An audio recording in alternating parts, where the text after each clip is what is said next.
Hey everyone, welcome back to another episode of the Wandering Road podcast. I'm your host Chris. Joining us today for part 3 is Mr. Dave The Bearded Menace. How you doing, buddy? What's going on? I'm doing pretty good, man. Happy to be back as always. Glad you're back. I always have some fun conversations with you. To quickly recap for the listeners, if you're listening from this episode, Dave was on 2 previous episodes. So we highly recommend you go back and listen to those, then come back to this one so you have a little bit of context of what Dave is talking about with regards to whatever entities or experiences he's going to be covering today that have afflicted him or his family members. But Dave, I will open the floor to you. Sure. So one of the things I want to talk about tonight, the main subject of tonight, would be the different types of entities that lived in the home. And we did cover them slightly in the previous episodes. Just to rehash what the imp was, it was a tiny creature my mom would see running around the house, about the height of a child, 2 feet tall, but it had like proportions of a child, but the face of a grown man. And it appeared after my nephew was born. No one else saw the creature. My nephew apparently did see the creature, but it's hard to say if he did or didn't. But that was one of the entities. Another one was the old woman, which my sister was the first to see, I think a month or so after living in that house. My sister has seen it. My then girlfriend, now wife, has seen it. My friend Lewis saw it briefly in a window when he came to hang out at my house.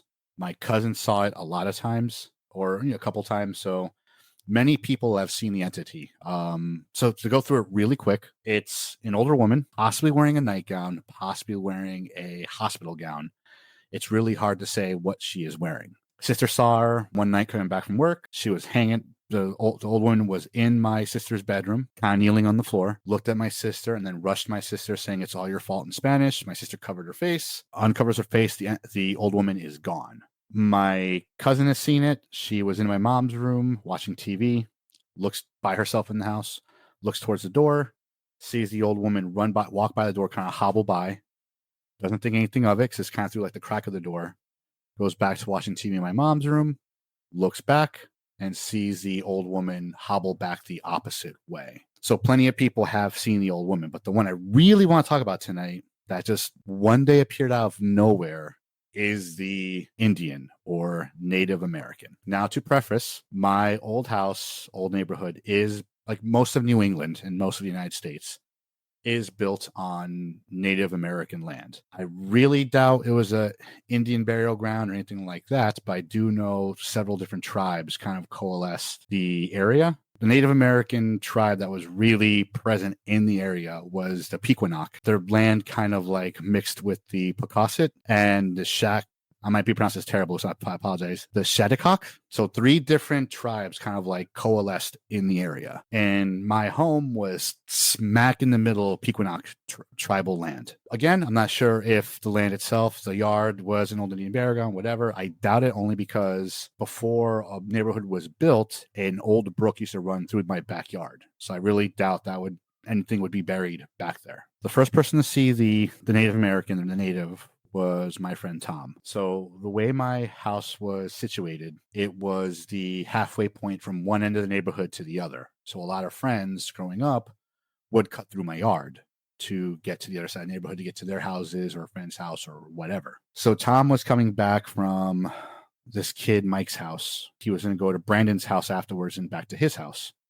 And he was going to cut through my yard like he usually does, walk down to Brandon's, hang out, then go to his house. So as he's walking up to my yard, he said he sees me standing in the front yard, but standing right next to the garage door, facing the garage door, but perfectly still. For those of you who are listening, I have very long, curly, dark hair. Right now I had a beard, but back in those days, I used to be very clean shaven. So everyone assumed I was Native American just because the way my hair is and my complexion, all that good stuff. And I always had my hair tied back in the ponytail, so I look specifically Native American, to a T. Tom sees me facing the garage, just standing there, and he's just sitting there watching me, wondering, what I'm doing. So he says, "Hey, Dave, what's up? You all right?"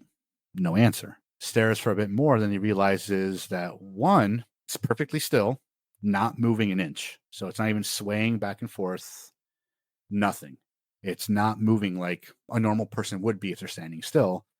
But two, most importantly, it was big. Most garage doors, I think, are like have an 8 or 10 foot height, give or take, big enough for like a truck or an SUV to go through. The top of the head of this thing was almost at the top of the garage door. So it was massive. And as Tom got closer, he realized it was really big, big and wide, like his shoulders were wide, and it was right, head touching the top of the garage. And he realized it wasn't me. So Tom slowly backs up. He just basically keeps an eye on it as he's backing away out of the yard, backing away down the street, and decides to take the long way around the block to Brandon's house. And then I don't even think he went to Brandon's house. I think he just took the long way back to his house. So this was back in maybe 2004, 2005, around there is when he saw this. The second story with the native. Now, this one is a little, I can't confirm who told me the story, but it was seen from the perspective of my buddy Scotty's house. Scotty's house is right behind my house. It's like the mirror image of my house, is his home. In fact, to hop the fence through my yard, you would go into Scotty's yard after hopping the fence. So that's how close we were, like in proximity to each other. Whoever this was either hanging out in Scotty's yard or hanging out like on the street, near Scotty's house and looking into my backyard. In my backyard, we had a motion sensor light that would always turn on, once it started getting kind of darker. So it's in the middle of summer, 8 or 9 o'clock, kind of like around now time, and it's like twilight hour, right? So this friend is hanging out in Scotty's yard on the street, and then he notices the motion light just goes off in my backyard. So he turns to look, and he sees me standing in the backyard, but like right at the edge of where the light finally starts to dissipate in the backyard. And says the same thing Tom said. It's big, tall, and wide, but it looks like me from the angle he was looking at. So he's asking, he's like sitting there watching this, and he's like asking himself the usual. Other people said, "The fuck is Dave doing? Like, why is he just standing there in his backyard? Like, is he okay? What's going on?" But then said the same thing. He noticed afterwards that it's perfectly still, not swaying, not moving, just like a statue chilling in the backyard. So he can't keep his eyes off it, and he's staring at it. And then finally, like, the motion light turns off because, on the timer, and it's gone, just completely disappeared. And he's staring in the backyard like, where'd it go? It's not dark enough for him not to see it. It's like still everything outside has that blue haze that happens, like during the twilight hour. Right. So he could see it from where he was if it was back there, but it was gone. And then he directly went home and then told me about it later. Now, I am not sure if him and Tom spoke about what Tom saw. It's very possible they did because we're all part of the same friend group. But Tom only told me, and he told me not to tell anyone else what he saw in my yard. So I don't think he would have gone and told this friend. And again, it was around 2007, around there. So flash forward to 2000 and I want to say 11 or 12. And my mom comes home from work, late shift, like 8, 9 o'clock at night on a Friday. So she pulls into the driveway. And she's just sitting there, listening to her music, just decompressing after doing some retail. And at the time, it was only me and my mom who lived in the house. So she's there decompressing. And she looks into the kitchen because the kitchen window was right by where the garage is. And she said she saw me just standing there in the kitchen. And she's like, "What the heck is he doing?" And she's sitting there staring. And then she described the same thing, that it was big, like the top of the head was almost hitting the ceiling in the kitchen. And it was very wide, but it was not moving, like a statue, just staring out the window, like not towards her, but like out into the street. And she's like, "What the heck? What is that?" Then she realizes it's Friday night. I'm not home. I'm out with friends. And she looked at the front of the yard where I usually park my car, and my car's not there. So obviously it's not me. She looks back in the kitchen. It's still there, like just standing in the middle of the kitchen, staring out the window. So my mom's like, "Fuck this," gets back in her car and just drives back to work and calls me. So I'm at my buddy's house, and I am blitzed out on my skull, to say the least. It's Friday night. I'm like in like my early to mid 20s. I'm going ham. She calls me and tells me what she saw, and instantly sober. And I'm like, "All right, I'll be there like in 10 minutes. Like, cause I'm thinking like someone broke into the house." So I get in my car, fly back to the house. I get inside and look around the entire house, and I find nothing, nada, not even the furniture is like moved in a funky way. So I call my mom, she comes home, and then she tells me the full story of what she saw. Like originally she said thought she saw someone in the house in the kitchen, and she wanted me to come home. But then when I got home, that's when she told me like exactly what it was. And the same description that Tom gave. It looked like me. It was big, both height and width, and just standing still like a statue, staring out the window. Now flash forward to about 2018, and my then girlfriend / fiance, now wife, is living in the house with us. I was at a convention somewhere, I'm sure, and she was upstairs, sleeping on her own. She wakes up randomly, middle of the night, and turns to look at the window. And she said she saw what looked like it could have been me, but without a beard, staring out the window, like in our bedroom. And she said she could see the shoulders. She could see the hair kind of like, like going past the shoulders, and really couldn't see a body, almost like it was like floating like in the air as like the as the evening light, I guess you could say, was coming through the window. And she sat there staring at it. She goes, huh, that's kind of weird. It doesn't get nervous or scared because it's 3:00 in the morning. She's still her eyes are still getting used and focusing to what she's looking at. She turns to her phone to see what time it is, and it's like 3:00 in the morning. She looks back to the window and it's still there. And she's like waking up, trying to make, sense of all this. She's like, but Dave's not here. He's at a convention. Why is he standing in the bedroom? And why is he facing out the window? Like, did something happen? What's going on? Right. Then turns back to her phone to see if I called her, text her or something. Look back towards like the window. It's gone. So she's like, all right, whatever. I imagined it. Like rolled back over and went back to sleep, thinking it was like a dream. Right. So I get back from the convention I'm at, and she basically tells me what she saw, and she described the same thing. Big, head almost touching the ceiling, blankly staring out the window, almost like staring over the horizon, right? Like it was kind of like staring, like seeing if something was coming over, not moving at all. 4 different people have seen this thing in that house at different times, like different portions, different years. Not one of them spoke to each other about it. Not one of them discussed it with each other.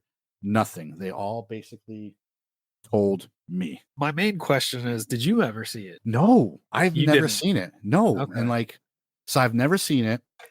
I have no idea where it came from, because prior to 2005, I said 2005, 2007, prior to that time, no one's ever seen it anywhere around the house.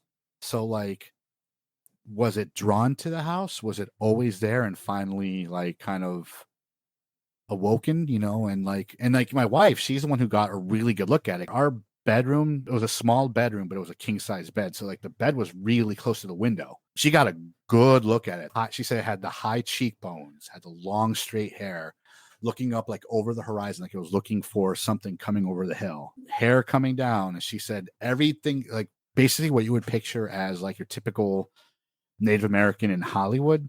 Yeah. That's what it looked like. Like just standing there facing the horizon. And she couldn't really tell you what clothes it was wearing. She said it was wearing something clothy, but not really couldn't tell me what. She was like the last one to see it. She told me what it was, and I'm like, huh, that's interesting, babe. And then I never told her about the other 3 until we moved out of there and moved into our place in like our apartment like downtown. Did you, at the time your friend first saw it and your other friend saw it, you had mentioned on a previous episode you had a dog, O'Malley. Was he still around at the time, or? When Tom saw it, yes. Because I remember you saying that something would like play with him, and I'm wondering like if that. Like it was like manifesting itself, possibly. Yeah. Very possible. Yeah, because whatever it was, and again, I'm going off the descriptions of what others have told me that they saw. It didn't seem angry. They didn't get like a bad vibe from it. They always thought it was me, and they only got scared when they realized it wasn't me. And it was very, very, very massive. I'm a big dude as it is. Like I'm 6'2", and I'm a wide guy already. but they all say the same thing. It was bigger than me by like a lot. But again, where'd it come from? And my question is, why was it so big? Because your average Native American from like the 1800s probably wasn't that tall. They're maybe like 5'7", 5'8" tops, you know? Like, Yeah, unless you're talking about the ones from Texas. Oh god, I forgot what their name was, but they had like a very high protein diet, mm, and they were like freakishly tall. Like these dudes would be like 6'5", 6'7", Jesus Christ. compared to other like Right. Native American tribes. So they were an anomaly. Right. But I'm wondering, it didn't seem like it was doing anything. It was kind of just there. And staring blankly. So keep in mind, one thing to always keep in mind is that house was never always there. The house was built in the 50s. Before that, it was farmland. And before Right. that, it was, Native American land. So Right. it was probably doing whatever it was supposed to be doing when it was alive. Like keeping watch, keeping guard, watching something, looking at something, whatever. But when my wife saw it, she was the first one to say, because from everyone else's point of view, it looked like it was facing forward, like perfectly straight. Right. She's the first one to say it looked like it was kind of looking over at something, like waiting for something to come again over the hill, over the horizon. So maybe it was something that's maybe it's someone waiting for someone that hasn't arrived yet or never arrived. And that's why it's there. That's why it manifested itself. But yeah, I don't know. So with that manifestation, was the old woman still being seen at the same time? Or because I'm trying to think like, okay, what if this was like this thing showed up and then it like kept watch to keep the old woman at bay? You get where I'm going with that? Yeah. But yeah. So my wife was still seeing the old woman in the house around this time. Well, correction. I'm pretty sure she saw the old woman right up until she moved into the house. So the last person to see the old woman was my cousin Tiziana, right? And she moved away, I think in 2001, 2002. She was the last one to see it. And after some time, up until 2000 and up until my wife and I started dating, my wife was the other person to see the old woman. So it's a huge time frame that no one ever saw the old woman. The Native American was seen in 2006, 2007, but no one was seeing the old woman at the time. Again, in 2010, 2011, no one was seeing the old woman at the time. But when my wife was moving in, she was seeing the old woman. And then she saw this thing, but I don't think she saw the old woman after that. So you might be right on that. I think it's possible that he showed up or it showed up to keep her away or something. Because my wife saw the old woman once in the living room, and I was upstairs getting ready for us to go out, and she said it looked like my mom was walking out of her room and then went into the bathroom, and then my wife's sitting there waiting for my mom to come out. She's like, what the hell? What's this chick? I gotta use the bathroom before we go out, whatever. And then without warning, my mom came out of the kitchen or came out of her bedroom. And then my wife's like, so who the fuck just walked into the bathroom? And she went to go check and nothing was in there. Right. Did that thing ever get aggressive with anybody aside from your sister? Only my sister, maybe Lewis. I'm not exactly sure because I think it might have been more curious that he was in the driveway. But not your cousin. Not my cousin. Although, and I'm trying to remember exactly the story because I haven't talked to my cousin in quite a while. My mom to go pick me up. My cousin was by herself in the house, and she said when she went to go to the bathroom or towards the bathroom, we had these. I think I told the story before. I'm not sure, but underneath the stairs we had storage space. We had a small little linen closet, and then below that we had more storage for bigger stuff right underneath the stairs. No basement. The storage space right under the stairs was just concrete, so no way to get into the house from the yard or nothing like that. She said there was someone inside the storage space right below the stairs, like concrete is, banging on the door from the inside, hard, trying to get out. And my cousin was like, fuck this shit, and decided to just walk out of the house and wait until we got home to tell us what happened. It could have been the old woman, maybe. I don't know. Other than my sister, no one ever encountered anything violent with the old woman or anything negative with the old woman. Just spooky vibes. Your poor sister. That sucks. While she was targeted. Yeah.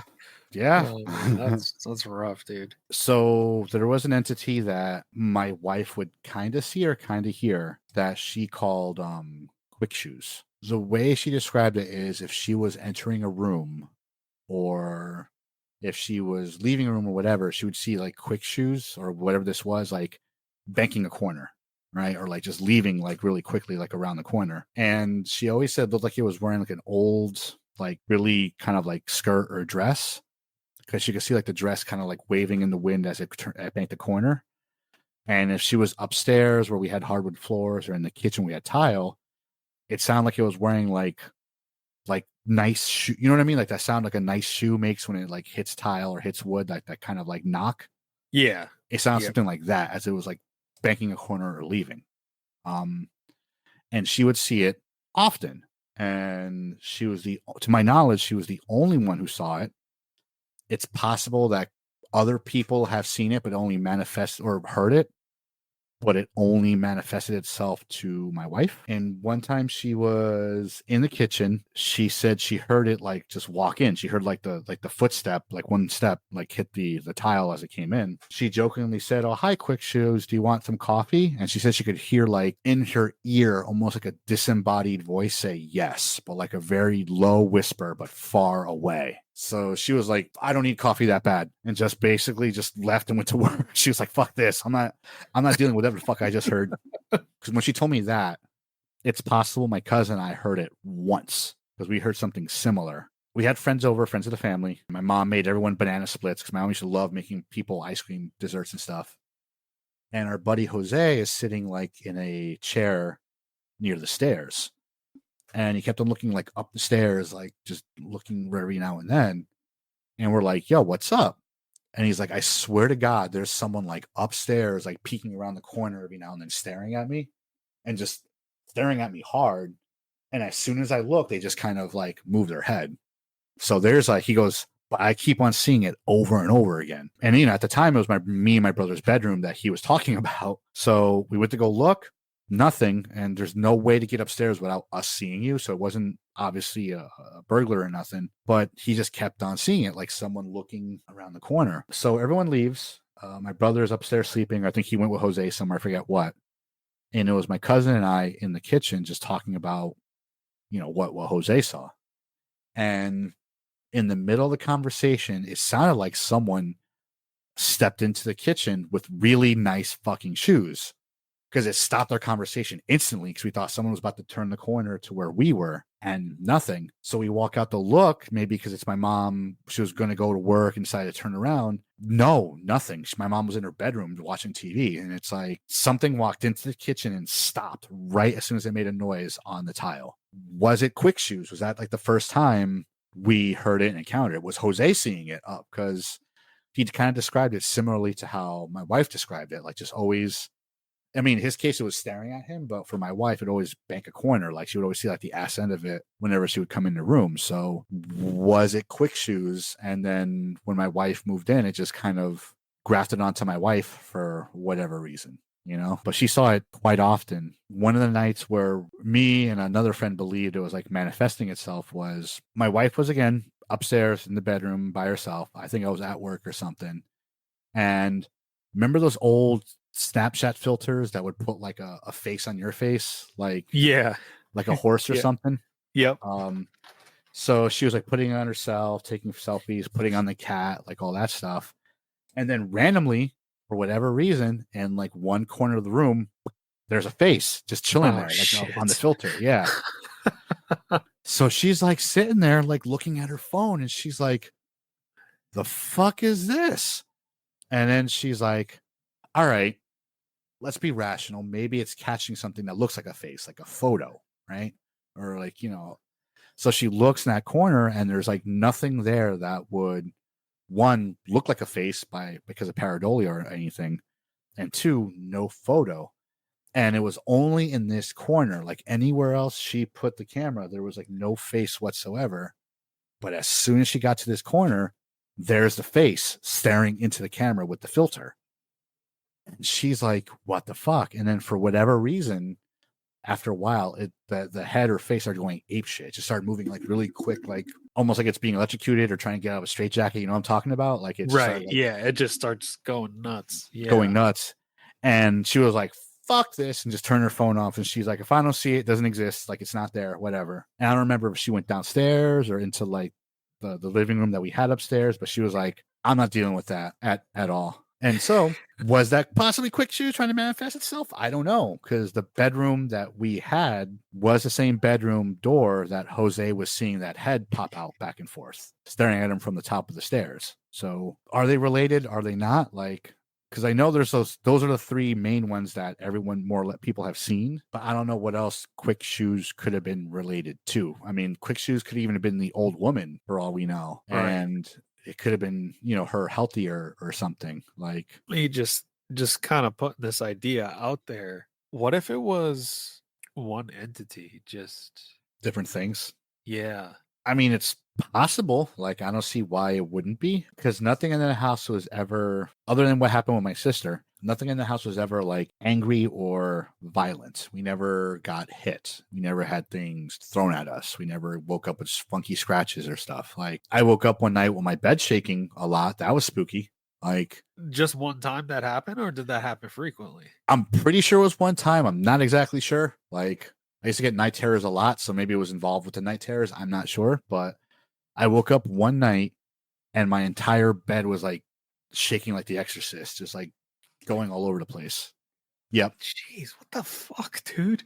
So I woke up and I'm like, oh, and again, it's the same bedroom my wife and I were sharing for a bit. And I woke up, I'm like, oh, I guess there was something big driving by that shook the house. So I don't know. And then went back to sleep. And then when I woke up the next day, I'm like, something happened. Like something actually Right. happened last night. Like, holy shit. Right, right. And you know what it sounds like? It's just like in the beginning, it's like, oh shit, what the fuck is this? But you deal with it so much over the years that you kind of just, eh, oh, okay. Hello. I got The, shit to do. the best way I could describe it, you're absolutely correct. You are absolutely correct. So a friend of mine was asking me, like, before we moved out, like, how can you live here with all this stuff happening? And at the time, Shaun of the Dead just came out and we were all watching it like on like from Blockbuster and whatnot. So I said, that scene in Shaun of the Dead when in the Winchester Yeah. and Sean's turning on lights and there's Yeah. like zombies outside and he opens the curtain, sees the zombies and just pulls the curtain down and walks away. Yeah. That's what it's like. It's like, yep, that's there. Let me just close the door and, walk away. I'll tell somebody about it at some point. Right. Either your second episode or your first episode, you mentioned that your sister had moved into a house that had its own like set of weird shit that Yeah. went on. Did you experience anything there, or was it kind of like secondhand story from? Did she tell you anything of like what happened? Only once did I experience anything. One night, it might have been a dream. I'm not sure, because at the time when my sister moved into the house, they were renovating it. So they got it at a really good fucking deal. It's like a 3-story house with a basement, like on top of like a hill. So it's like, but they got a good deal because the house needed to be renovated. Okay, And her 3-story house on top of a hill. Yep. Needs to be renovated. Did nobody pick up on those red flags? Nope. Now, I could see why they wouldn't, because we're Latino, like whatever. It's like, it's a good deal. Yeah. All I gotta do is fix the house. That's fine. So the first floor was more or less finished and done. So was the third floor, like attic, whatever you want to call it, loft. But the second floor was completely gutted, and it was super like there was no electricity, nothing. Yeah, like scary as fuck to go through the second floor to go upstairs. And upstairs on the third floor was where their bedroom was. And yeah. And the bedroom was upstairs, living room was all the way downstairs with the TV. It was a really weird like situation. When I would visit my sister, they didn't really have bedrooms per se because they were renovating the fucking house. So we would all sleep in a king size bed. Me, my sister, her fiance, my nephew, and my niece. One night I woke up because it's a bunch of like people in the same bed. I looked at the door and it looked like someone was peeking around the corner staring at us. And then as I saw them, they kind of like slowly peeked back, but I'm not exactly sure. It could have been a dream. I told my sister about it and she's like, don't worry about it. So I'm pretty sure it was something because she said, don't worry about it. But the one time something I specifically happened to me was my niece at the time of the story was like 4 or 5 months old and she was still drinking formula. So my sister's like, hey, I got the baby, you know, I'm feeding her, but can you go downstairs and make her formula to supplement like the breast milk? Right. The baby woke us up because she was crying from her bassinet. I'm like, I don't want to go downstairs. Like, you know, it's like scary. The second floor is not done. And at the time her fiance was working. So she's like, oh, go with Michael, you know, my nephew, he'll go with you. So I'm like, all right, cool. He's, you know, I'm 10. He's like 4. I'm not sure what this will do, but okay, fuck it. Let's do it. So Oh shit! So you were like really young. I thought you were yeah. like in your 20s or something with this, or your teen year. Damn. Oh, I Okay. was 10 when this happened. Oh shit.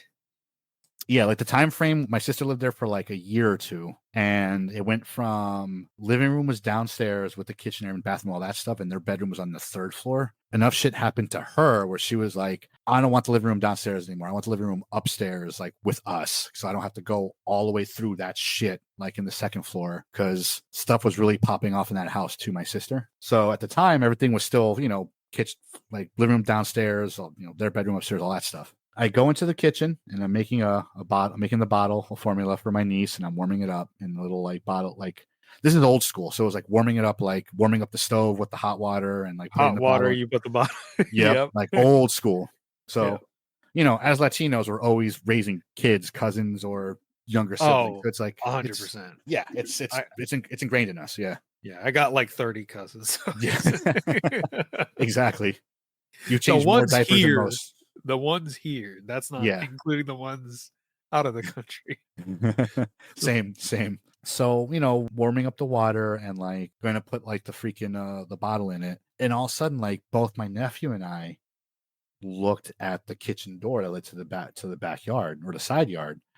I don't know why, but we both looked at it. The screen door that's always locked decided to open all the way and slam against like the outside of, like, I guess, gutter. Yeah. Yeah, the gutter. Yeah, yeah. Yep. So it slams into it. My nephew and I are frozen staring at it. All of a sudden, it slams shut. We always lock this screen door. You know, like, it wasn't the best neighborhood, so you always lock the screen door, you know, when you go in. It's never unlocked. It slams shut, and my nephew goes, "It's the monster, not a monster, the monster." I look to my nephew to mean, "What do you mean the monster?" And he is already gone, running up the stairs. Like, it was like a cartoon. I just saw dust, you know, like a dust cloud.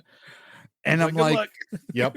I'm like, Michael, wait. And I chase him up the stairs. And like, we get upstairs. We tell my sister what happened and all this stuff. She's like, that sucks. But, you know, the baby still needs formula, you know, because she's screaming, crying. Like, you know, can you guys go back down there? Because I have to stay up here with her. So my nephew and I basically like got all our Power Ranger gear on because we thought that would protect us. And like,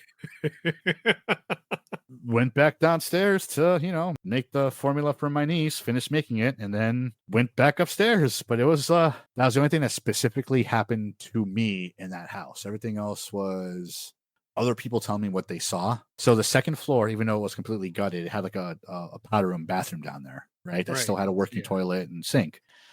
So her fiance at the time would usually use, rather than going all the way downstairs, he would use that bathroom. So one time he decided to go down there and use the bathroom, and he knew that my sister would at some point come downstairs to use the bathroom also.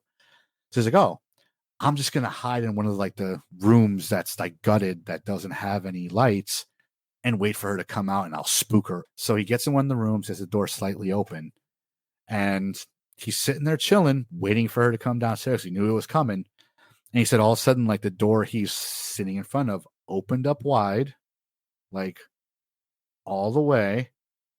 And he was like, "The fuck?" And then all of a sudden it just slammed shut, like hard, like in his face. So he sat there a second trying to figure out what the fuck he just saw. And then he, you know, opened the door and he's fucking with the door. And he realized, like, you know, it's an old, like, the house is built like in the 1930s or 40s. And it was a heavy old door, right? So he's like, "There's no way in hell this thing would move. It's never moved by itself ever. Like, because we always leave these doors semi-open or all the way open. Nothing's ever slammed. Why did it decide to slam in my face when I'm sitting here?"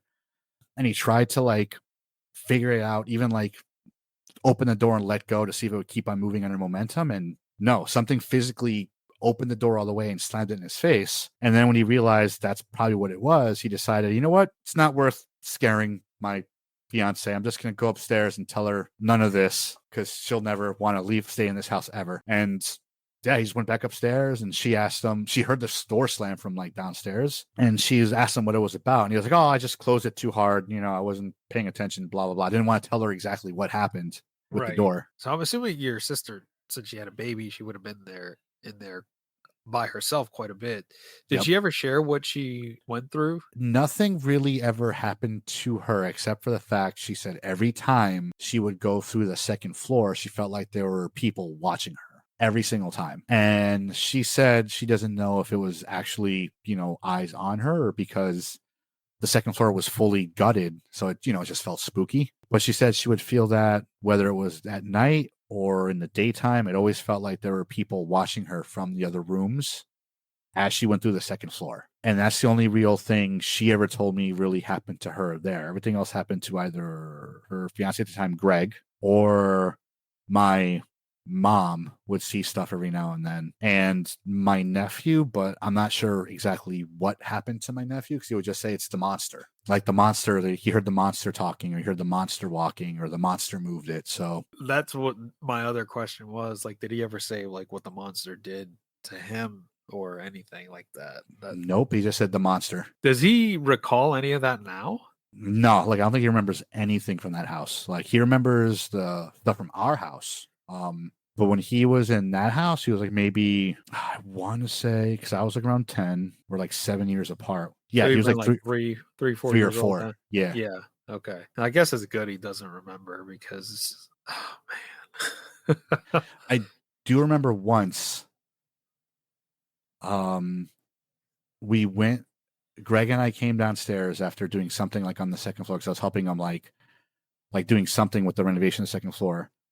And they had a couch in the living room, and there was like a throw pillow like on the couch, like a round throw pillow, and somebody with a green marker drew a perfect smiley face like on the pillow, like round eyes, you know, a pupil in every eye, and a smiley face. Simple smiley face, but a smiley face on the pillow. So he got mad at me first, like, did you do that? I'm like, no, that wasn't me. So then we went to go see if my nephew did it, and my nephew couldn't even draw a proper face at the time. Like we didn't show him the pillow. We're like, hey, draw a smiley face. And I remember him trying to draw the forehead, like a big round forehead, and then the eyes, but the eyes were all kind of off. Like, so someone drew a face on that fucking thing for whatever fucking reason. And like, he got rid of the pillow. Like, he didn't even tell my sister. He's like, yeah, I'm not going to explain that shit. Shit, dude. I wouldn't, I don't blame him. Mm-hmm. Aside from that door thing, did he ever say anything else that happened? Yeah. Pillow? We were all in the house. We were upstairs. Greg went down to use the bathroom on the second floor, and he came like sneaking back up the stairs like a ninja. And he's like, yo, all the cops, someone's like broke into the house and they're downstairs in the kitchen. My sister calls the cops, you know, from upstairs, and he goes back down with like a baseball bat. Cops arrived within like 4 fucking seconds, like super, super fast. When the cops got there, you know, we decided to go downstairs to see what's going on. Every single cabinet in the kitchen is wide fucking open.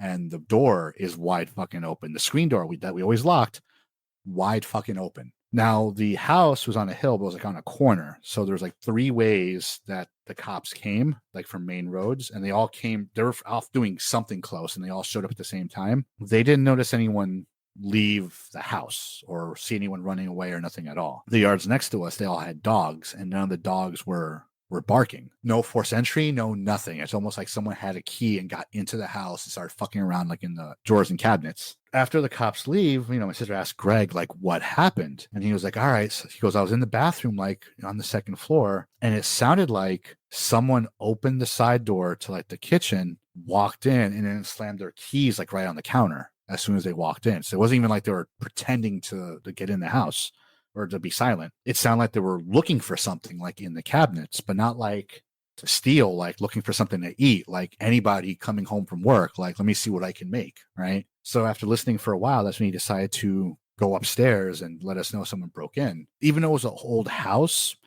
you could never hear if someone was walking around the second floor or going to the third floor. It was very built, very fucking solid. It's possible someone did break in that had keys to the house and they left when they heard Greg going upstairs. They knew we were home. Cars were in the driveway, lights were on downstairs in the kitchen. Like, there was no ifs, ands, or buts that we were there. So if it's someone did break in, they broke in with like some balls to go in there just to fuck around. Every single cabinet was open in the kitchen and drawer. And to do all that quickly while Greg went upstairs to say, yo, someone's breaking into the house, and run back downstairs, that's fast. And then to leave and grab their keys, whatever, it was quick. And yeah, like we were all in the house. I remember him coming upstairs. I remember being freaked out thinking someone's broke into the house, and then going downstairs and seeing everything wide open, like in the kitchen, like fully wide open, drawers out, like the whole 9 yards. How much time did you spend in that house? Were you there frequently with your sister, or you just came in and out? Or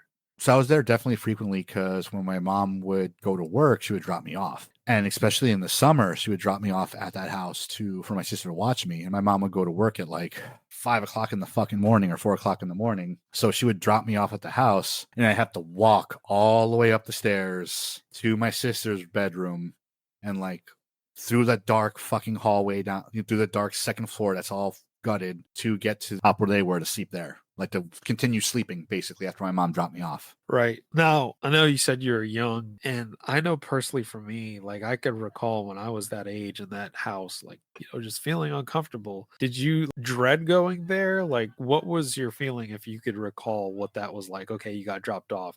It's like, fuck, I'm tired. I got to go walk up the stairs. Or did you like haul ass up the stairs because you just like, how do you like recall your feelings while you were there? Oh In yeah, general? like I would absolutely haul ass up those stairs, like, because there's no winning when I got there. Because I at one point I thought, well, the couch is down here, I can just sleep on the couch, but then I'm by myself downstairs, or I can like go upstairs and lay down next to everyone else, but I still have to go through the second floor. So I would just haul ass like upstairs as fast as my feet could take me, like up the stairs, around the hallway, back up the other flight of stairs to get to the third floor. And that second floor did feel weird. Like at a certain type of night or in the morning, it felt very awkward in that second floor. Yeah, I keep wondering what it could be. Clearly, with your nephew saying it's the monster, then it slams the door in your sister's fiance's face. And then the whole fiasco with you guys seeing it open the side door. Mm-hmm. And then it opens all the fucking cabinets in the kitchen. Mm-hmm. It literally sounds like play by play of like shit that we dealt with when I was younger. So, yeah. Like the door slamming and the stuff, because that shit happened to my mom. She was by herself, went to the bathroom, came back to the kitchen, and all the fucking cabinets were open. Nope. Like, that's something that's not nice. I am so glad that never happened to like the house I grew up in. Like, that's the one thing. Like, we've had like weird shit, like utensils flying off like the counter. Till this day, I will never put like a knife or fork or anything at the edge of the counter. Like, I always put it like either in the sink or like back in like I always put it back where it is, because so many times it would just like flip off or fly off and land on the floor, like in that house. So many fucking times. And glasses. Glasses.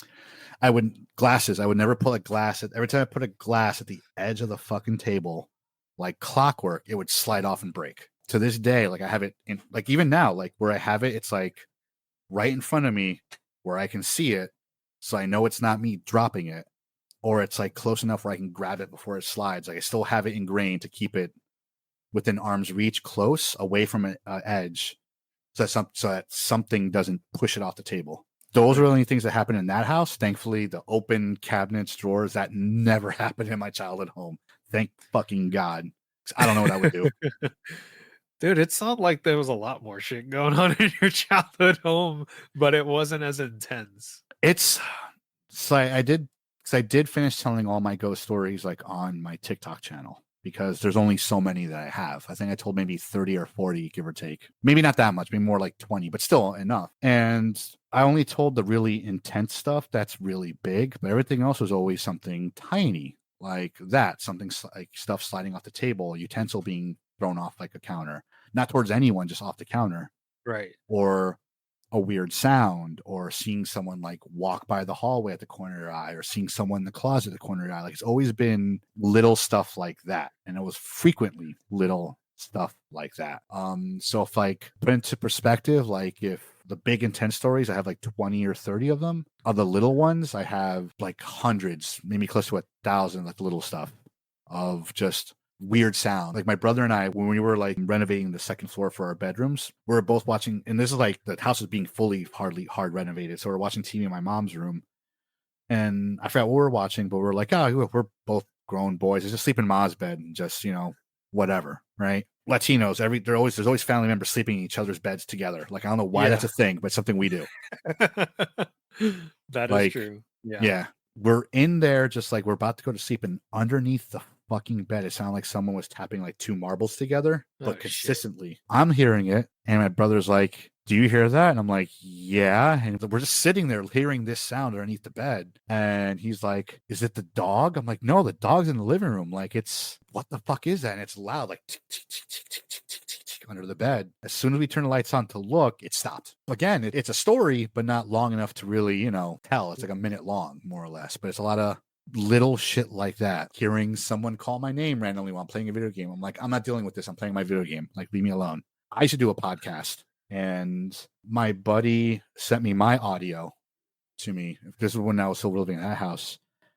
And he's like, I need to know if you hear anything in this recording or if it's you. In the recording, I'm not saying anything. I'm just listening to what my buddy's saying in the recording. So you're only hearing my track. But in my track, you can hear someone like whispering really close to the fucking mic. Like they're trying to talk to me, but I don't hear them, but the mic picked it up.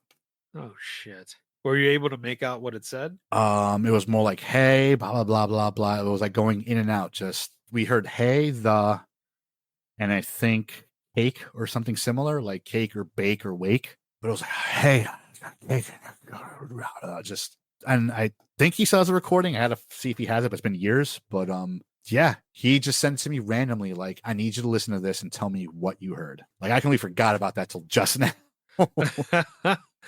Dude, that's fucking wild because, it's crazy. A few episodes ago, I had my friend Alex on. She's a psychic medium. Great. And for over 100 episodes, I produce them, I edit them all by myself. Yep. I am editing her episode and I fucking hear this. I pick up this EVP. I don't know what it sounds like. It just sounds so weird. It sounds like, I don't know, like a growl or something trying to say something. And I'm like, fuck. I don't know if you can see it, but I have goosebumps. Oh, that was how I was, dude. Now imagine that. It's so I have to do editing at night. So like my wife is asleep. If I'm lucky, my dog, my golden retriever Logan, would be down here, but he is always passed out on the bed. And it's like 11:30, 12 o'clock at night, and I'm like, fuck. Did I hear that? It wasn't just one. It was like, like in different spots. I like cut those spots. I sent them to JJ because he had like Adobe Pro or whatever the fuck where he could clean that up. And he's like, this is the best that I could do. I can't make out what this shit is saying. Oh my God. And I'm like, oh no, because one, she was doing the episode from her childhood home. Of course. Which was fucking, she said, infest at one point, where it had a failed exorcism. And she was going to investigate the home that same night. I'm thinking you're talking about this stuff like it probably just heard everything. And I just, oh my God. So I completely get it with that EVP track that you call it. You don't believe it until it happens to you. I always thought EVPs were kind of full of shit. I'm like, because those are so easy to mimic. You just get close to the mic and be like, hello. Like, you could do that in like 2 seconds. But when you hear a sound you can't mimic, it's Can I gripe really quick about EVPs? Like really quick? Yeah. It's up to you if you want to keep it in like in the show or whatnot, but it's like, so I am very 50-50 with EVPs. 50-50. Because there's some that are like, okay, that's something that they heard.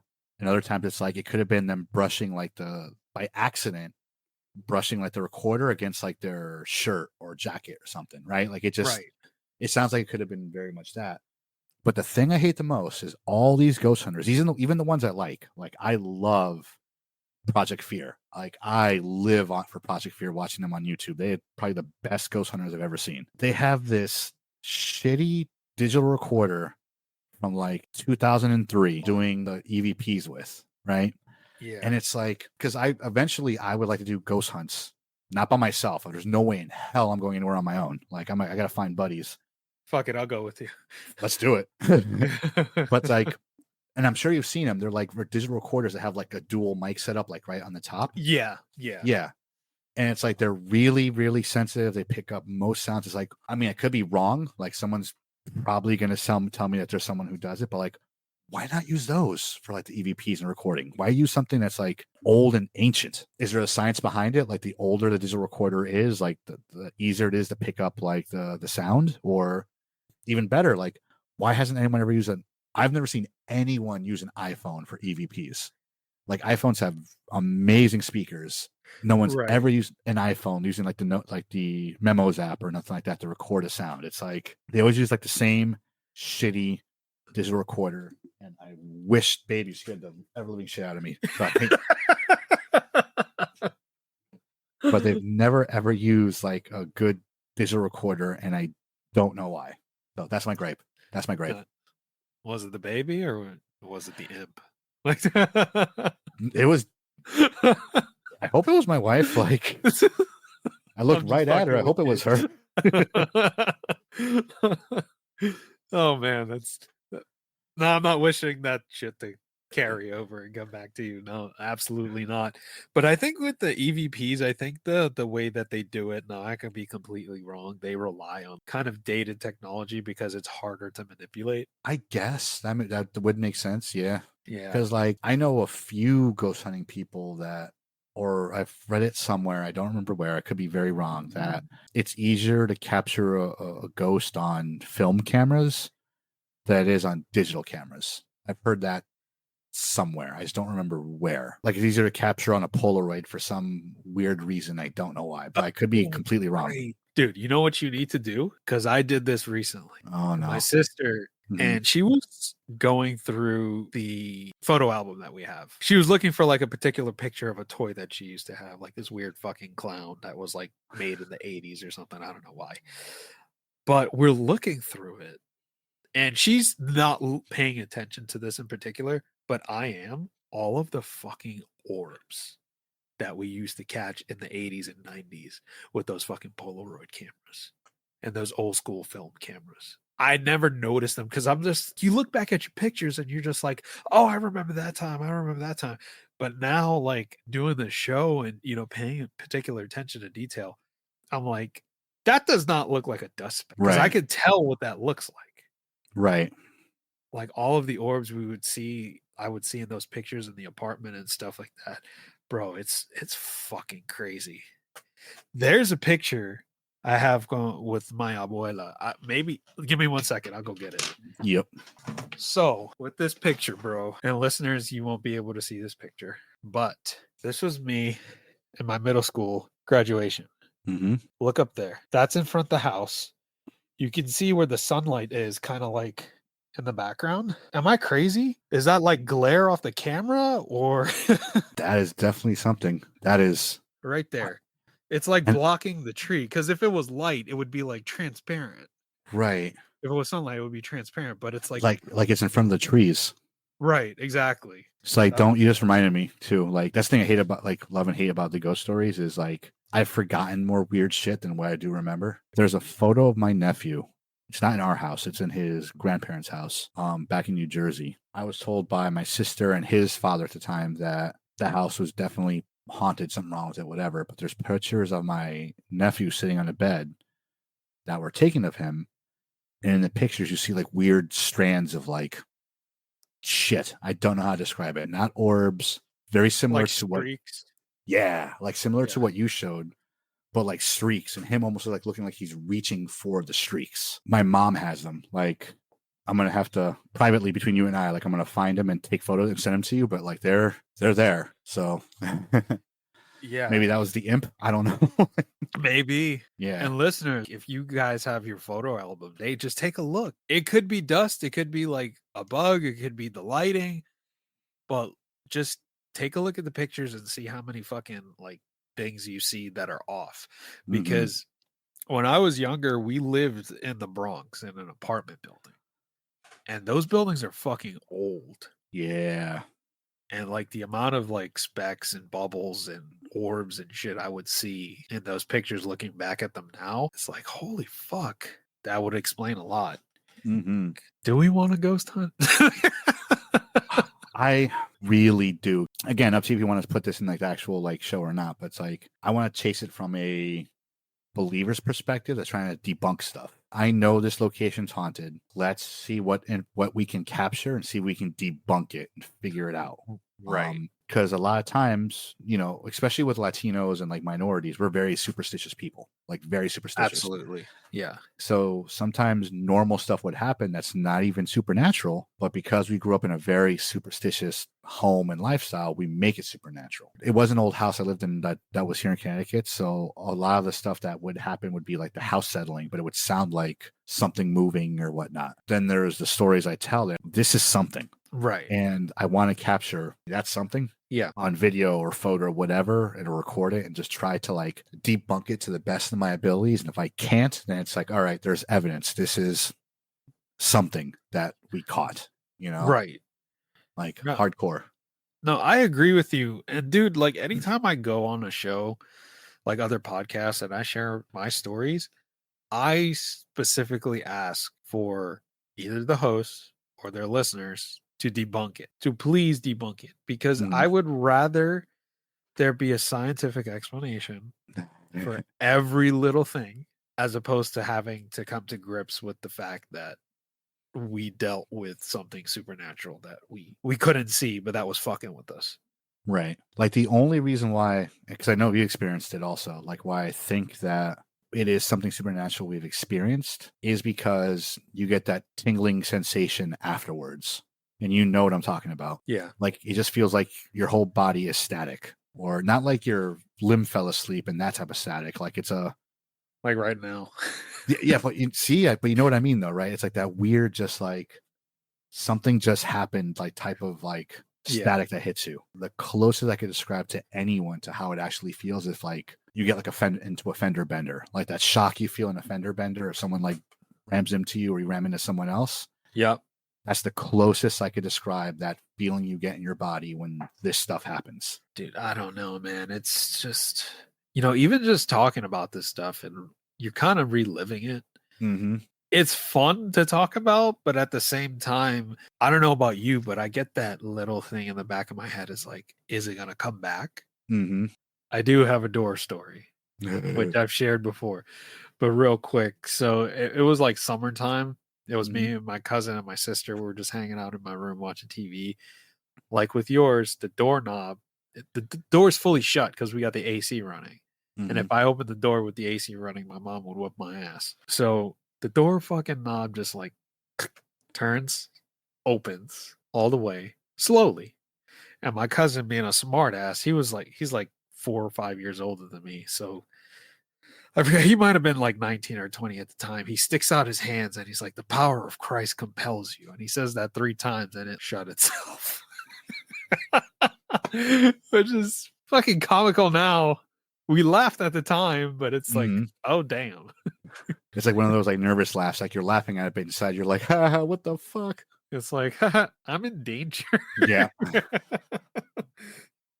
But I think the last question I got for you tonight, Dave, is we talked about like your mom before, you know, where she like y'all found that stuff in the closet. Seems like she was trying to keep things at bay. Did she have any thoughts like in general? Did you ever tell her about the stuff at your sister's? Did anybody ever tell her, yo, ma, like help?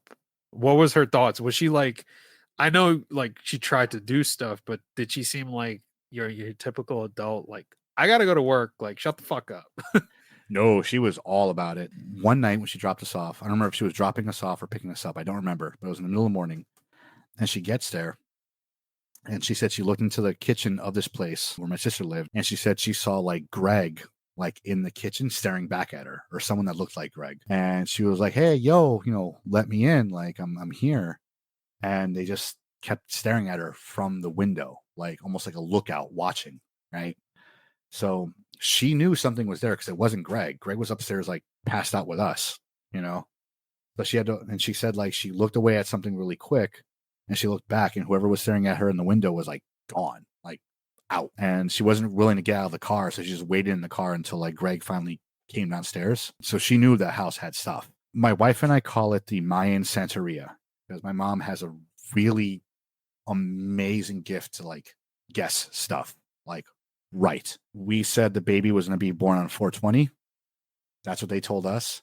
My mom looked into the distance and she said, nope, she's going to be born on or around my birthday. And sure enough, my mom's birthday is April 4th. Baby was born March 31st. Like, she's always been good with that. So she told us from the stuff that, because Greg really experienced most of the stuff. So I have no idea half the shit Greg experienced in that house. And of course, he would tell my sister would freak out and all that stuff. And she would tell my mom. So my mom said, there's something in that house they're looking for. Like, whoever used to live there who passed on, they're coming back looking for something, and they're wondering why you're in the house, preventing them from finding it. Like, there is something there they're looking for. And Greg was, I don't remember if he was in the basement or in the first floor, but they started tearing down the walls, and it was like old school plaster walls, like the little wood slats with plaster over it, like old school. And I don't remember what he tore down, but these massive ass silver coins like came out of the wall, and they were huge. Like, whoa. Like, let me see if I remember them being massive. So, like the size of like a palm or something? Or? Yeah, like, so this is a quarter, right? Yeah. And to put in perspective, it was like this big. Holy like, they were shit. huge, like massive silver coins. Damn. Came out of the wall, and they're from like the 1800s. And we also found a photo negative of our hometown, like the downtown area, of like it looked like a car from like the 1920s that was in the photo negative, and it was chewed up by like mice, like on the edges. An old photo negative we found as well. Right around when this stuff was found, that's when everything stopped in the house, in that particular house my sister had. Oh, okay. So she was right. They were looking for something, and they probably left these old ass coins in the house, and were looking for them for whatever reason, like an heirloom, a collection, whatever. But it all stopped when those coins were found. That's really to my knowledge, anyway. To my knowledge, right. Like, I don't know what he did with the coins. Actually, they were like the size of my coaster. Actually, if I remember, like, they were just being like massively huge silver coins. Right. And even for me as a little kid, they were like big, like bigger than a silver dollar, like a half dollar, like candy dollar. Yeah. And I don't know what he did with the coins. I think at that point he was a believer and he just got rid of them. Like, I don't know. Sometime after that, they sold the house. They're like, this shit, like, there's too much going on here. It's not worth it. Like, we're just cut our losses and sell it. The other question I got for you, like you said, Mayan Santeria. Like, could you explain that? Latinos are Catholicism plus. That's the best way I can put it. Right. Because a lot of our parents are, family members from like Central America, South America, from Latino countries. They practice Catholicism, then whatever old world religion or whatever you want to call it, they would practice as well. My mom would do a lot of the Catholicism stuff, like, the holy water, say like the prayer and the rosaries and all that stuff. But then occasionally she would do other weird shit. Like, I think I've talked about this before, where she would like take a glass of purified water and she would break a raw egg and put it into the water. Yeah. And then it would become whatever was bothering you, haunting you, or whatever. Yeah. Oh shit. We would go like to the store in Newark. That was like your typical like Santeria store. Yep. Yeah. Yeah. And we would have like chickens rubbed on us. Or like I remember you telling me that. Yeah. The chicken. So yeah, like, and we aptly named it Mayan Santeria because my great grandmother, my mom's grandmother, could speak the language of the Mayans, Wakat. And she would Can you speak it? I don't, but my mom kind of understands it. Like, she would we're watching Apocalypto, or I was watching, my mom's cooking dinner, And she comes rushing into the living room like, oh, they're speaking about God. I understand what they're saying. My grandma used to speak that. My mom could understand it, and she could tell me like, oh yeah, that's their God. That's this. That's the language of our people, like of what the indigenous peoples. And she says she remembers this little girl playing on like these old like ruins when she was in El Salvador, and they were like the Mayan ruins because a lot of the Mayan Empire kind of bled into El Salvador as well. Okay. She would play like on these fucking ruins, and she had, we call it a comal, but it's like what you would grind to make like guacamole. You know what I'm talking about? Yep. Yeah. Yep. I do. So we used to have one, but it looked like it was made out of stone. It looked old, and it basically was like a dragon, not a dragon, like a serpent, like holding up like the freaking thing. But it looked like the Mayan design and like the actual like artwork and all that stuff, but it was made of stone. And she would make like our like stuff with that. And she also had like this old piece of parchment. I remember it was only in Jersey. I think it was lost when it got here. It had the typical Mayan thing on it, but it was like a bird or something like to the side. I remember it being like red and green, like these brilliant colors. But she would have that, and every now and then she would pull it out to talk to friends.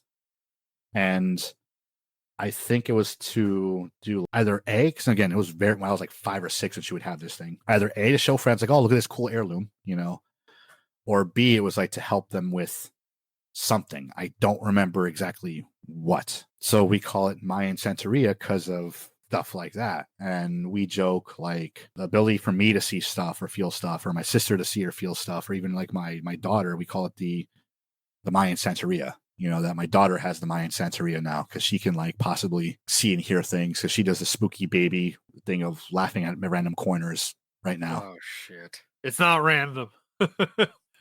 It's not random. Sorry. Nope. Sorry to burst your bubble there. Oh, I know. Yeah. You know what's interesting is that with that whole thing, like my mom, and they always do. Maybe your mom was like this too. They always do it when they get pissed off. They're like, yeah, I'm nice, but don't let me start with the brujeria, and then you'll see how mad I can get. Mm-hmm. I will make sure you're hurting, type of thing. Mm-hmm. Like, yeah. And like, I know my aunts and uncles on my dad's side, as far as I know, don't talk that way or do that stuff. But my mom definitely does. Like, it's definitely on my mom's side of the family. Like, whatever. So, like, was he superstitious like that at all, or no? That's why I think my aunts and uncles on his side really don't practice any of that or don't believe in it. I haven't never asked them if they have stories. I definitely want to ask now. You know, like, hey, have you ever seen weird shit? Did your mom ever tell you guys any stories or folklore from El Salvador of like creepy shit that people saw or legends or anything like that? There was a bird or some type of animal that would steal your face or something like that. I'm trying to remember correctly. I was like young when she told me this story. And it's funny because like Avatar did something similar. And I'm like, that they got that from my mom. But like Avatar The Last Airbender. And Yeah. think you're supposed to follow it or something because it sounds like a friend. And you go to find it, and it has the face of your friend, or at least the voice of your friend. And for whatever reason, you have to give it permission, and it just takes your face. And then like it's a body of a bird, big bird, but now it has your face on it, your head, and it just kind of like leaves, and it leaves you to die or some shit like that. Or like similar to like what they say in Appalachia, or even with your family, is like you don't whistle at night. Yeah. Ever. If you leave the forest and you go to like a more, or if you're just leaving the forest in general, like into a field, you don't look back into the forest because you could bring whatever spirits with you from the forest. You never look back. You just keep on walking, keep on going. Same thing with other cultures. Like if you hear someone calling you in the woods and you know it's not a friend, like just don't go see what it is, like at all, you know, because a person will ask for help. Only something will ask for you specifically. But yeah, the only animal I remember her or features like that, the thing with the face. I remember specifically kind of like, especially in El Salvador, where like where my grandma lived, windows always had to be covered at night. Like I remember, I think I told the story before where it's like I went to go visit when I was 3 or 4. We had to shut all the windows and almost put a bar on the door when we went to bed. And I remember hearing like the cats my grandma had being fucked with by something outside because they were like yelling and screeching and getting angry. And my mom was like, yeah, don't look outside. Don't worry about it. Just ignore it. Like, leave it alone. I remember that like clearly, like something being there. It could have been an animal, like we're out in the fucking jungle of El Salvador. So Could have it been could like have, a jaguar or some shit, right? right. Yeah. And at the time, it wasn't like a big, I was like 4, so I wasn't like a camper or anything. So I couldn't tell you if I saw tracks or nothing like, Right. so it could have been very logical, but I do remember that specifically. Like we always every night had to like close windows, like put a bar against the freaking like door, like a big post to keep it from opening, like all that crazy shit. It's crazy, all the crazy stories that come out of those backwood places, and there's truth to them, which Yeah. is insane. Like when I was in the Dominican, I saw some shit that I never talked about. I told you about it, but I never Right. really shared it because it's, I don't know. I feel like there's certain things like that that shouldn't be said because I feel like the things that are where our like parents are from are probably a lot more powerful than what's around here, hmm and you don't want to fuck with those. But my last question for you tonight, Dave.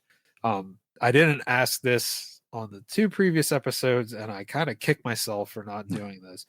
What are your thoughts on tarot and Ouija boards and those divination tools that you see that are prevalent among like Hispanic and Latino communities? I know Ouija boards are massively produced. Yeah, I know they're mostly cardboard, and you can buy them at Target very easily. I gotta go to Target right now and get and one. buy one. Yep. But I will never touch or fuck with a Ouija board. I will never let my daughter fucking touch with a Ouija board. Like it's just, I feel like if you put enough belief behind it, Right. you'll make it happen. It's like a door, you know. You might not have the key to the door, but if you knock enough times or kick it enough times, you're Someone's gonna open gonna that open fucking it. door, you Yeah. know. And same thing with like tarot cards. I believe that there are people who know exactly how to read them, know exactly, how to get the signals that are coming from them. And then there's people who want to tell you what they want you to hear or what you want to hear, and you can kind of almost tell, like if you don't give them information, but they still can figure it out, then it's like, they could do that. Like my cousin, for instance, Tiziana, she would do like a version of tarot cards, but it wasn't like, because tarot, we all know tarot cards. We've seen them like in movies and whatnot. But this looked like a regular deck of playing cards. I think even was more or less a deck of playing cards. But I remember like the images that were on it were like kind of different than regular playing cards, and they were the size of playing cards, but you would split them up like the same way. Like if you were asking a question about the past, present, or future, you would have to split it a certain way to get that answer, and you would have to do it with like a certain hand. It's been a while, so you had to do it with a certain hand. Like if you're asking for the present, I think you had to grab it with your right hand and split it to the right. If you're asking about the past, you would have to take your left hand and split it to the left. And if you're asking about the future, I think you would split to the front with your right hand. Like it was like certain rules that you would use to split the deck. You would have to shuffle it, and then you would split it and do all that stuff. And then she would ask you a question while you're splitting it. She would use the cards to tell you what they said. What was spooky, though, always really spooky, was most tarot card readers read the cards. My cousin would say, "You're calling an ancestor," and the ancestor would speak to her, and she would tell you what the answer was. And it gets creepier, if it can get creepier. Whatever ancestor would come to tell her the answer of the question I would ask was female, was a little girl. There's a story I told here and on my TikTok where my mom went to go drop my brother and sister off at school. She left me alone in the house. She comes back and she sees me jumping on the bed with another kid. That Yeah. other kid was a girl. Right. Yeah. Like, ooh, even now, like you see Oh like the man. goosebumps on me. Yeah. So it's like, what the fuck? Because I don't think my mom ever told her that. Maybe she did. I don't know. But it's like, were they the same little girl? Like, I don't know. But she said it was a girl specifically that would tell her like the answer to whatever question I asked when I split the cards. And like I've said before, like most of the stuff that with our family is on the female side on my mom's side. So it kind Right. of tracks, And now like I have a daughter, so it kind of even tracks even more. So it's like, what the fuck? I think that's fair. What the Mm-hmm. fuck is a good answer to all of this shit? Mm-hmm. But Dave, thank you so much for coming back for a part 3, man. I No really problem. appreciate it. Like I said before, your stories give me goosebumps. I mean, clearly they give you goosebumps, as Yeah. we've seen a couple of times tonight. But yeah, man, like, you're always welcome back on the show if you ever want to chop up of talking about some folklore or what all these things could potentially be. Yeah, definitely. I'm always down But for just shooting the spooky shit. So, yeah, maybe we could have an episode just about like ghost hunting and thoughts on it and all that stuff. That'd be pretty cool. oof, I would love that. We'll make it happen. We'll get Hmm. something on the books. Hmm. But Dave, for the listeners, where can they find you if they want to get a hold of you and see your content? So you can find me on TikTok where I tell most, if not all, of my ghost stories, and that's going to be Dave the Bearded Menace. Again, Dave the Bearded Menace. I talk very fast, unfortunately. You can also find me on Instagram where I'm posting just random art stuff and stream stuff. Also, Dave the Bearded Menace. You can still find me on X from time to time at The Bearded Menace, Threads, Dave the Bearded Menace, and Blue Sky, Dave the Bearded Menace as well. And I'm glad I saved it for this podcast. I am starting a new Instagram / podcast of my own called I Grew Up in a Haunted House. By the time of when this recording comes out, the Instagram at least should be made. And that's where all of my stuff I done on TikTok is going to go specifically. So yeah, look for I Grew Up in a Haunted House on TikTok, and hopefully I'll get started on the podcast sooner rather than later, talking about my personal ghost stories and ghost stories others have sent to me. So anywhere there's a Dave the Bearded Menace, you can find me there. That's most likely me. I'm gonna self-invite myself so I can Of share some course. stories.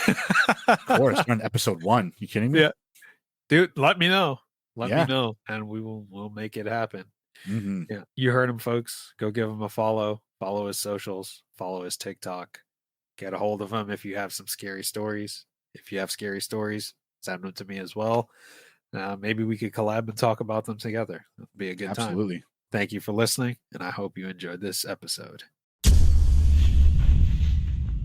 Thanks for tuning into today's episode of The Wandering Road. You can find us on Apple, Google, Spotify, and most podcast platforms. Be sure to subscribe and share. Also, don't forget to give a follow on Instagram at twroadpodcast and follow my TikTok at twrpodcast. Take care, and I'll catch you on the next one.